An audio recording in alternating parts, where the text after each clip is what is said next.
Ni hao, c'est GLG et je vous souhaite la bienvenue dans cette nouvelle vidéo. Aujourd'hui, allez, je vais vous présenter le Humidigi F1 Play, une évolution du Humidigi F1 avec une meilleure caméra de 48 millions de pixels à l'arrière.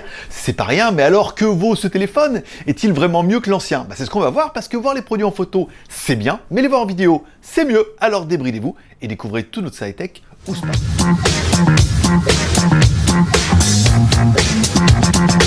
Je te le rappelle, le JT Geek, c'est 3 chaînes YouTube, GLG Review sur lequel on fait des reviews, GLG Vidéo sur lequel on fait des vidéos et des lives le samedi et le dimanche, un samedi pour le tech et un dimanche pour la Thaïlande et Pattaya par exemple, et une chaîne de vlog WTS GLG. Tu peux soutenir l'aventure sur Tipeee, le lien d'inscription. À chaque fois que tu participes, tu as droit à un ticket de tombola. Et je rappelle, ce mois-ci, il y aura un Xiaomi Mi 9 à gagner, il y aura également une carte graphique P106 et il y aura également les petits jouets que vous verrez dans la vidéo sur la droite. Donc, ça va te rappeler, ça a l'air un petit peu japonais. Aujourd'hui, oh oui, aujourd'hui, allez, on va vous présenter un petit peu ce Humidigi F1 Play, un smartphone qui rentre directement en concurrence avec le Redmi Note 7, notamment au niveau du prix et surtout au niveau des caractéristiques qui sont apparemment mieux spéquées. Allez, on commence par le contenu de la boîte. Dans la boîte, on aura une silicone noire plutôt sympathique, un peu gomme et tout. J'aime beaucoup, un câble USB type C rouge, classe, et un chargeur USB compatible charge rapide jusqu'à 18 watts. Donc déjà tout de suite USB-C et charge rapide. Allez, découvrons un petit peu notre téléphone. On aura un écran de 6,3 pouces en Full HD, pas mal, avec une petite goutte d'eau en haut et tout. C'est vraiment le design qui est tendance, le design du moment, on va pas se cacher. L'écran est quand même plutôt joli, beau contraste, belle couleur, pas oufissime, mais plutôt bien. On aura remarqué également qu'on n'a pas de les notifications en haut, forcément il n'y avait pas la place, c'est un peu dommage.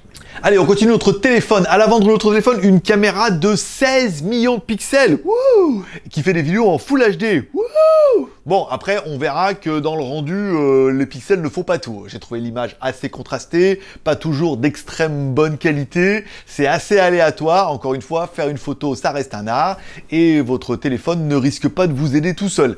En gros, il va pas faire de miracle. Enfin, après, tu me diras. On continue avec la caméra frontale. Alors, c'est ultra sombre hein, sur l'écran. Pourtant, il y a pas mal de lumière et tout, mais c'est très très sombre. Alors après, encore une fois, à l'écran, le rendu qu'on va avoir définitif. Le IS est activé, vidéo en Full HD, maximum et tout.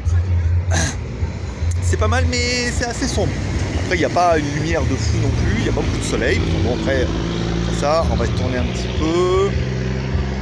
Ça lag moins, hein, ça lag beaucoup moins que sur la caméra arrière, où là, c'était quand même relativement pas terrible. Un petit peu déçu, tu vois. Mais bon, après, encore une fois, le rendu sur le téléphone et le rendu de la vidéo, une fois qu'elle est convertie en pré-prod ou en post-prod, c'est un peu différent. Ah non, c'est pas mal, c'est bien, ça a fait le taf. Pas mal de photos et de vidéos. Allez, continuons un petit peu la découverte de notre téléphone. À gauche de notre téléphone, un emplacement pour mettre 2 cartes SIM ou une SIM plus une micro SD. Ça, c'est plutôt pas mal et c'est plutôt classique. Au niveau des fréquences, alors au niveau des fréquences, il faudra bien développer le mode ingénieur. Alors dans le mode ingénieur, il faut aller dans Android, voir la version du système, cliquer 3, 4, 5 fois sur la version du système. Et en fait, ça débloque le mode ingénieur qui nous permet d'accéder aux fréquences de notre téléphone. Et là, par contre, c'est plutôt royal. Notre téléphone est bien en 4G. 1, 2, 3, 4, 5, 7, 8, 12, 10, 13, 17, 18, 19, 20, 25, 26, 28 A et B. Alors toi, il te faut 1, 3, 7, 8, 20 et 28 maximum pour la France. Tu as vraiment toutes les fréquences. Donc oui, il est vraiment débloqué pour toutes les fréquences. Et là, tu auras vraiment la 4G. C'est quand même super agréable. Allez, à droite de notre téléphone, bouton volume plus moins, bouton power on off. Là, c'est normal. Au-dessus de notre téléphone, rien, donc c'est vite fait. Et en dessous de notre téléphone, enfin, quand même, une prise jack. Ben oui, ils l'ont laissé, c'est quand même plutôt pas mal. La prise USB compatible, USB type C, ouais, pas mal. Et compatible charge rapide, et machin, et tout machin, ça c'est bien. Et un petit haut-parleur sur la droite qui fait du son bien, correct, sans plus ni moins. Mais c'est tout à fait honorable.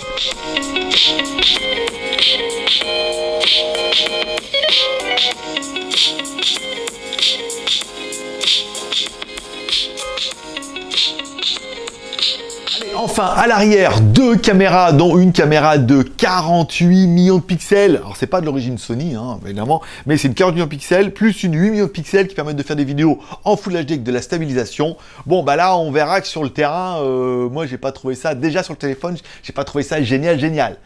c'est granulé, la vidéo est très contrastée, les photos, c'est relativement aléatoire et tout. Je vous laisserai juger sur votre grand écran, mais encore une fois, voyez, ça prouve bien que le nombre de pixels ne fait pas tout.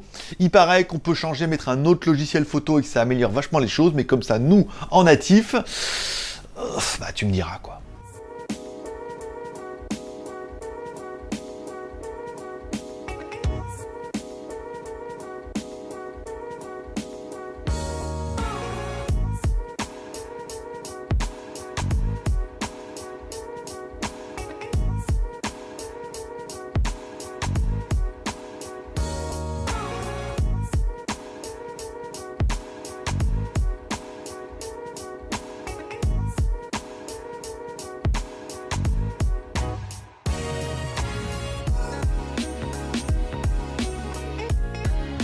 Pour la caméra arrière, Full HD, EIS activé, on secoue le téléphone, ça a l'air pas mal, c'est pas exceptionnel mais ça fait bien le taf encore une fois. Voilà, donc là on marche, petit effet de ballon quand même un petit peu, hein, des saccades, voilà, comme ça on va se mettre là. Je sais pas où il y a de la musique, mais il y a un endroit où il y a de la musique fort. Ici on va faire un petit balayage, voilà, tournez en doucement, ça lag à mort sur l'écran. Je sais pas si ça va être aussi bien chez vous, mais sur l'écran, ça lag quand même plutôt pas mal. Hein. On arrive un peu aux limites de l'animal. Ok, c'est parti. Allez, à l'arrière de notre téléphone, on aura bien également un Touch ID pour scanner tes empreintes digitales, pour déverrouiller ton téléphone. À savoir que notre téléphone possède bien évidemment le Face ID ou la reconnaissance faciale, vu que c'est juste du logiciel. Hein. Donc apparemment, on n'est que sur une caméra frontale, pas de 3D, pas d'infrarouge, pas de laser, pas de machin. Voilà, donc du coup, bon, ça déverrouille bien, mais encore une fois, c'est pas d'une fiabilité incroyable. Ce n'est qu'une caméra avec un logiciel. Bon, à l'arrière, le plus gros bébé, notre batterie, une batterie de 5150 mAh. Et ça, c'est juste extrêmement royal. Compatible, charge rapide 18 watts en USB type C. Voilà quoi, bah, une batterie 5100 mAh, je veux dire, si tu n'as jamais essayé, essaye une fois, ça va te changer ta vie quoi. Déjà 4000, c'est royal, donc 5000, c'est ultra royal. Donc 5150, c'est le petit litchi, tu vois ce que je veux dire, sur la noix de coco. Au niveau de la technique, bien sûr. Allez, au niveau de la technique, on découvre un peu notre téléphone. On a bien un processeur Helio P60, processeur Mediatek qui cadence quand même 8 fois 2 GHz. C'est quand même pas dégueu du tout. C'est vraiment bien pour ce genre de téléphone. C'est largement suffisant. Au niveau du score en tout, bon, bah, ça se reflète un petit peu à 137 000 et quelques sur une moyenne. Encore une fois, des fois vous allez avoir plus, des fois vous allez avoir moins en fonction de comment vous avez chargé votre téléphone. Bon, bah, c'est très très bien. P60, c'est clair. Au niveau de la mémoire, ils sont pas fous de votre gueule. 6 Go de RAM plus 64 Go de ROM. Parfait. 6 Go de RAM, largement de quoi faire. 64 Go de ROM, très bien. Plus, tu as bien vu sur le côté, tu as un emplacement pour mettre de la micro SD. Comme ça, si tu as vraiment besoin de plus de mémoire, tu sais que tu as un peu plus de sécurité. Au niveau d'Android, bien sûr. Allez, au niveau d'Android, c'est de la ROM stock du Android 9. Dernière version, classe, machin et tout. Est-ce que c'est de la ROM et est-ce qu'elle est aboutie? On va dire que comme ça, brut pour point, ça va. On n'a pas remarqué de lag ni de gros bugs. Si ce n'est peut-être au niveau de la photo, où on pourrait faire un peu mieux. Donc c'est de la ROM stock qui vient d'être installée. Est-ce qu'il y aura des mises à jour qui vont corriger pas mal de choses et permettre d'upgrader ce téléphone-là? On voudrait espérer que oui. Oui. Enfin oui, espérons quoi. Au niveau des jeux, bien sûr. Allez, comme toujours, on fait tourner notre jeu Real Racing 3. Bon, bah, ça tourne plutôt pas mal, on va pas se mentir. Notre jeu tourne en Full HD. Bah, Helio P60, mon pote, hein, je vais dire, voilà, quoi, c'est l'équivalent presque d'un 660 de les autres côtés, quoi. Donc, ça tourne plutôt devant un 700. Bon, après, on va pas polémiquer là-dessus. Ni Paul, ni Mickey, bien évidemment.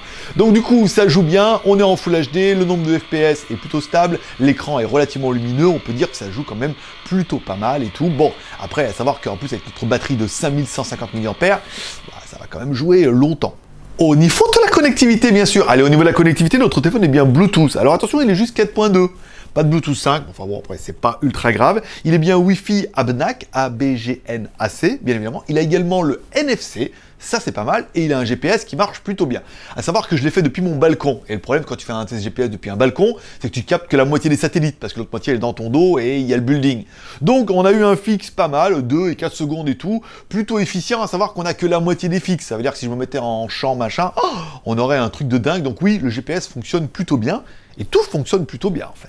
Bon, avant d'attaquer les plus et les moins, forcément, son premier challenger au niveau du prix, parce que ce téléphone-là nous a été envoyé par Humidigi et se négocie sur Internet environ à 180 €.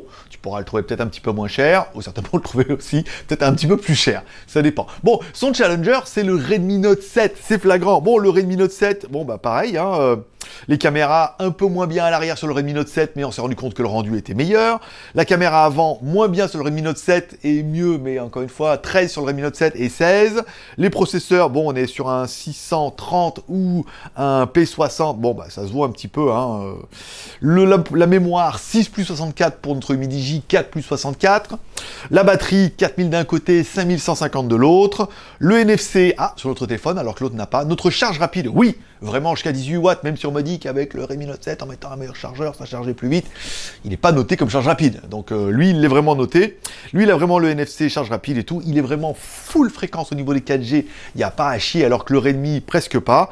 Et enfin, bon, bah après, ce qui va jouer, c'est un petit peu au niveau de l'appréciation que vous avez au niveau de la marque et au niveau du logiciel. Moi, ce que j'aurais bien aimé sur ce... J'allais dire sur Xiaomi. Sur ce Humidigi F1 Play, l'écran très joli, le processeur très puissant, la RAM pas mal, plus de la micro SD, une batterie énorme, pas mal, et quand même une caméra à 16 millions de pixels à l'avant et 48 millions de pixels à l'arrière. Bon, malheureusement, on aura vu que sur le terrain, les pixels ne font pas tout. Et les photos vidéo n'ont pas été exceptionnelles, notamment la vidéo, très contrastée sur l'écran. Bon, bref, la stabilisation qui n'est pas super efficace. Est-ce qu'on va pouvoir améliorer ça via une autre application et via un upgrade? Je ne demande qu'à voir, parce que du coup, on dit, waouh, il y a un gros potentiel, et le téléphone n'est pas cher. Bon, au niveau des points négatifs, on pourrait remarquer, bon, pas de LED de notification, on va le mettre juste pour faire chier un petit peu et tout. Après, tout le reste, le téléphone, je veux dire, pour 180 €, sur le papier, il est génial. Après, sur le terrain, il y en a qui vont dire, ah oui, il est peut-être moins cher et mieux spéqué, mais il y a des sacrifices à faire, ou il est un peu moins bon sur certains points. Et pour moi, ces points-là, ça sera flagrant, c'est la photo et la vidéo qui n'arrivent pas, comme ça, brut pour point, au niveau du Xiaomi. Mais c'est déjà pas mal. Et encore une fois, ça va peut-être s'améliorer. Et peut-être que ça va être incroyable. Ils vont faire une mise à jour et l'ancien sera parfait. Ou alors tu vas estimer que c'est tout à fait honorable pour ce prix.